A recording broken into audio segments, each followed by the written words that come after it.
You have learned about the three principles of object-oriented programming: encapsulation, abstraction, and inheritance.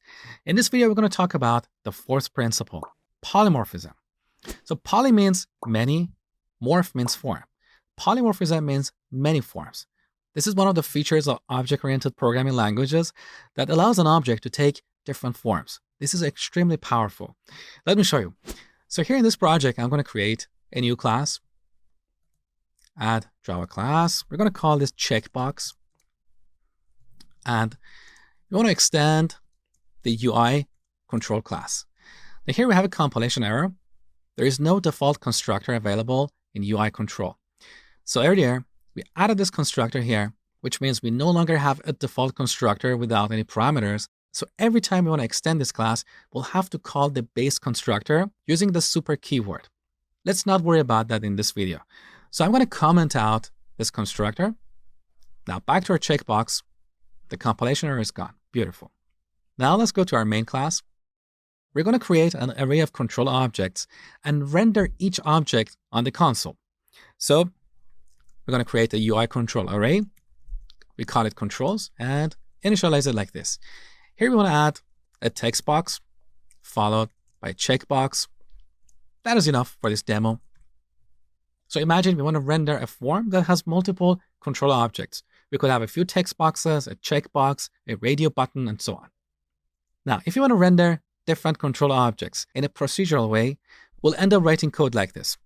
We iterate over this array. So for var control in controls, here we will have an if statement like, if control is a text box, then call this method render text box. Otherwise, if it is a checkbox, then call this other method render checkbox, and so on. So this is the procedural way of solving this problem. The problem is that we're going to end up with a big fat if statement. And every time we declare a new class that extends the UI control, we'll have to come back here and modify this if statement. This is where we apply the polymorphism principle of object-oriented programming. So we go to our UI control class and declare a generic method for rendering control objects. So public void render. Now in this method, we're not going to have any implementation because we don't know how to render a control. It really depends on what type of control object we're dealing with, because the algorithm for rendering a text box is obviously different from the algorithm for rendering a checkbox. So we're going to leave this default implementation empty. But now we can go to each subclass and overwrite this method. So let's go to our text box.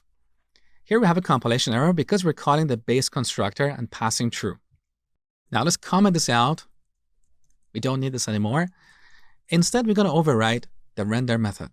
So generate, here we're going to overwrite the render method in the UI control. Now look at the beauty of this dialog box. We can see all the parents of this class and all the methods that we can override. So here we have all the methods that we have declared in UI control. And below that, you can see all the methods that are declared in the object class. All right, let's go ahead. So here's our render method. For this demo, let's print a message like render text box. Now we need to override this method in our checkbox class as well. So let's bring up the generate panel and overwrite the render method. Now here we want to print render checkbox. So each class has its own algorithm for rendering. Once again, this is the encapsulation principle in action. So we are bundling the data and all the operations around data inside a single unit. Instead of having 10 render methods like render text box, render checkbox, render dropdown list, and so on, every class has its own render method. Now back to the main class. Here we are iterating over our controls array. Now, in each iteration, we simply call control dot render. This is polymorphism in action. So at compile time, we have declared this array as an array of UI controls.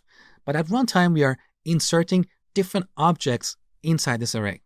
So the first element is a text box. The second element is a checkbox. Now, when we iterate over this array, obviously we're dealing with different types of objects. Each object has its own render method. So this control object that we are working with is taking many different forms. Polymorphism. Let's run this program and see what happens. So as you can see, each control object is getting rendered on the console.